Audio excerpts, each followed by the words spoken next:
And action. Figures that I wait until after N7 day to start recording this. That is just a testament to my inability to do anything at all. Alright, we might as well start this thing. The lovely year of 2012. A truly wondrous time. I was 2 years out of high school in a tremendously toxic relationship that had no ill effects on my brain at all.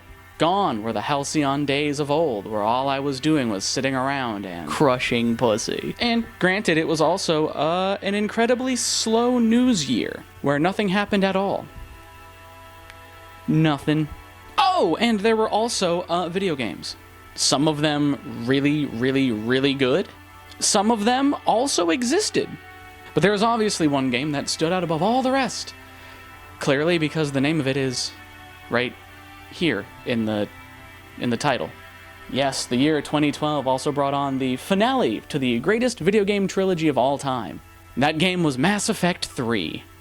But it wasn't all bread and roses, judging on what was happening over at BioWare at the time. From rumors of the founders of the company, whose names I still haven't learned, leaving the company, which proved true later that year, to lead writer on the trilogy, Drew, not going to pronounce that either, leaving due to corporate pressure, being replaced by Mac Walters, who I did not like. It very much seemed like the company I was loving so dearly was being consumed by the King in Black themselves, Electronic Arts.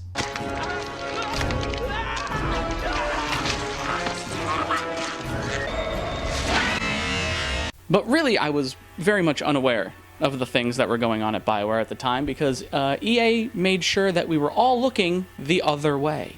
I'm not sure how much exactly that they spent on advertising for this game, but like, holy shit, man, check this out.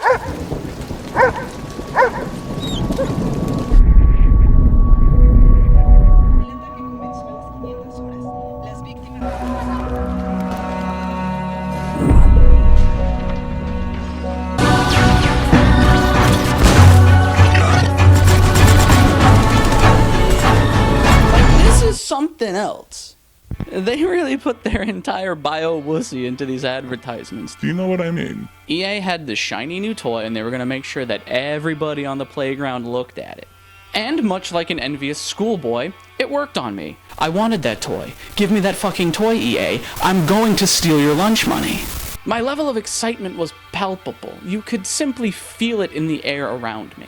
I'm not quite sure how to accurately put it into words, but it kind of felt sort of like this.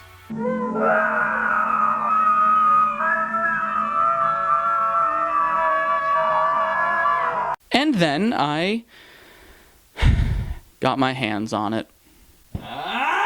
The game has one of the coolest and also one of the most idiotic openings of all time. It's 6 months after the ending of the Arrival DLC that I talked about in the last video. And Commander Shepard is locked up because they did just a little teensy, little tiny genocide.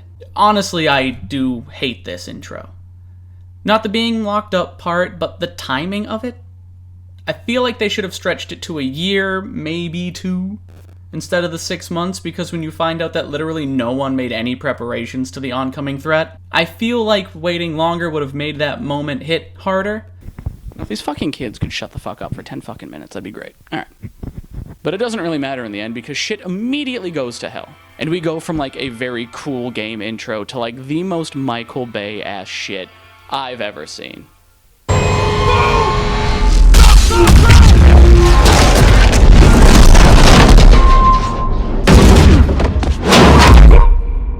The intro drags on for a fair amount. It does the whole classic, here are the game controls bit that we've done a million times before. The game tries to do this emotional beat that I don't think works really well, where they blow up a child.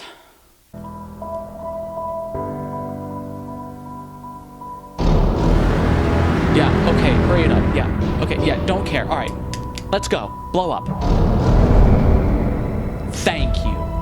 So you, Glass Bones and Paper Skin, Best Girl, Nuke Survivor, this gorilla, Little Sister, the actual ship, Space Bestie, and an old man, I'll get in the pilot's seat and go on an adventure.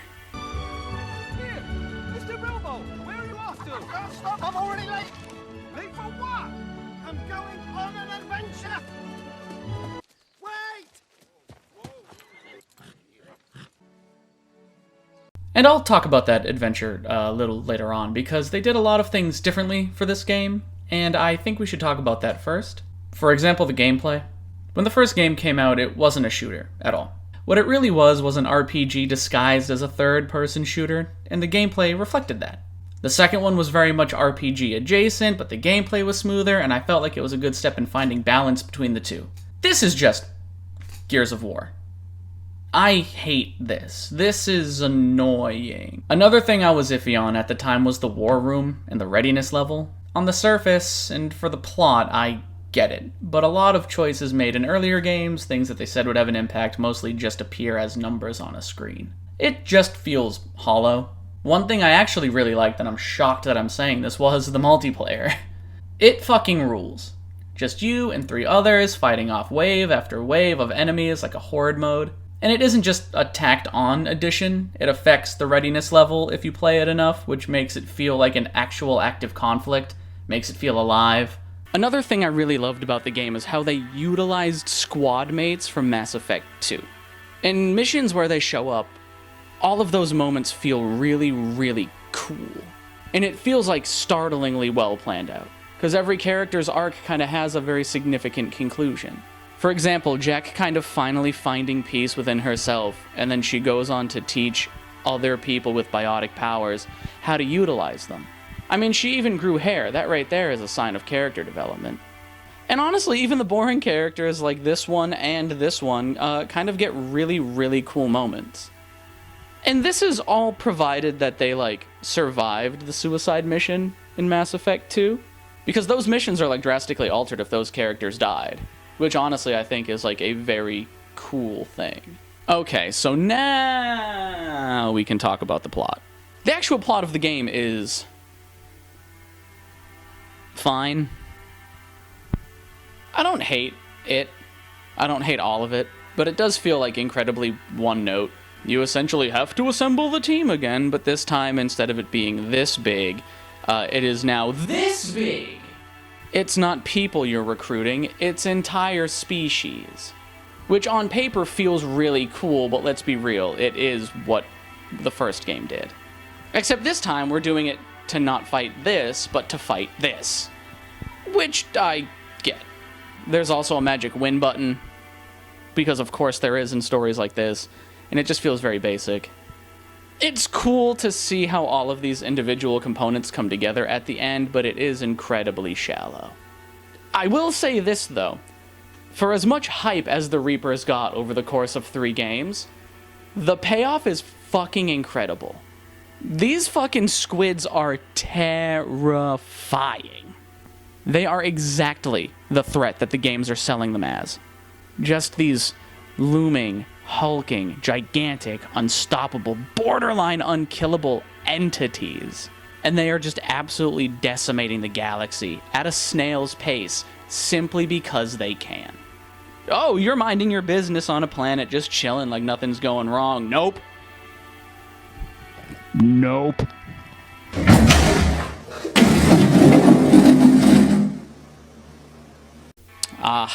And we can't talk about villains in Mass Effect without talking about Cerberus. Good old Cerberus.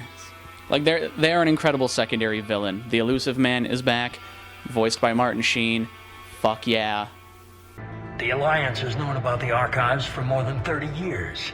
And what have they done with it? The game also has some very serious, emotionally charged moments that kind of are nestled into the gray one-note slop that we're being forced to eat.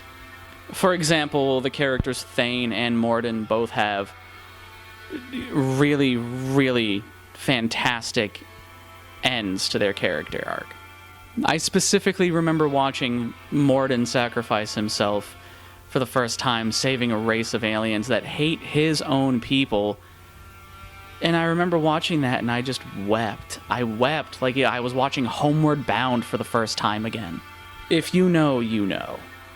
Would have liked to see how it ends. I'm sure you'll do fine without me. I'm sorry. I'm not. Had to be me. Someone else might have gotten it wrong. The game also offered 3 really, really amazing story DLCs that really flesh out the plot and fill a bunch of the plot holes from the base game. The Leviathan DLC showcased the origins of the Reapers and features some stellar voice work from Freddie Prinze Jr. as James Vega, which is great because he was boring and stiff as a board in the base game. My personal favorite, the Omega DLC, sends us back to my favorite crime-ridden rock to take it back from the hands of Cerberus and put it back in the very, very capable hands of one Miss Aria Talok. Once again voiced by the impeccable Carrie Ann Moss, who is very, very angry. That's right. Cold-blooded murder. No less than you deserve. Step on me, mommy. Thank you. Okay, mommy, please. And the last DLC, the Citadel DLC, is just a fun, fan-servicey adventure that is a fun little cherry on top of a proverbial sundae, and it's actually pretty hilarious. Like, a lot of games try to be funny and sound cringe, but this is actually fucking funny. Oftentimes taking shots at their own games. So that went rather well. He said, I should go. Do I sound like that? Yeah, kinda. Shouldn't we be worrying about the impregnable vault we've been sealed inside forever? How come nobody told me this before? I'm open to feedback here. And they needed to give us these incredible DLCs and incredible moments because, to be completely honest with you, the actual ending fucking sucks. It's utter tripe. It is dog shit. It is dog water. We are in the sewers. We are in the basement. The water heat is cracked. No one's coming to fix it. The repairman's fucking your mom. It is bad. I have said this time and time again. I will say it more times than I'm willing to admit. The Mass Effect trilogy is the greatest video game trilogy of all time. Until the last 30 minutes. Every choice, every special moment spent with your friends, not squad mates anymore. Friends, you've bonded. These are your friends now.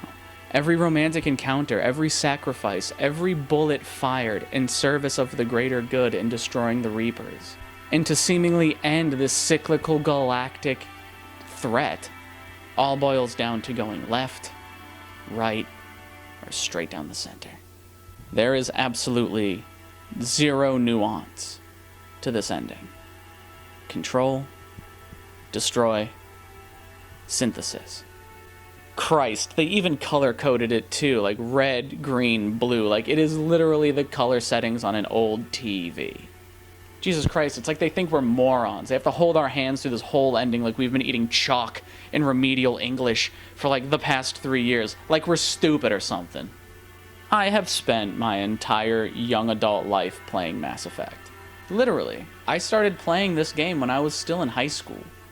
And I finished this trilogy when I was a couple years out of it.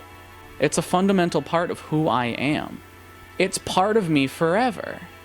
And it just feels like after everything we go through as the player in Commander Shepard's shoes, to narrow it down to simply a 3-pronged decision is just a letdown. It feels hollow. I love these games. I will always love these games. I'm going to try to get my girl to play these games for the first time so I can experience the Mass Effect trilogy again for the first time. I'm going to always love these games. But Mass Effect 3, it just really let me down. And I don't know if I'll be able to forgive that. I'll see you in the next one.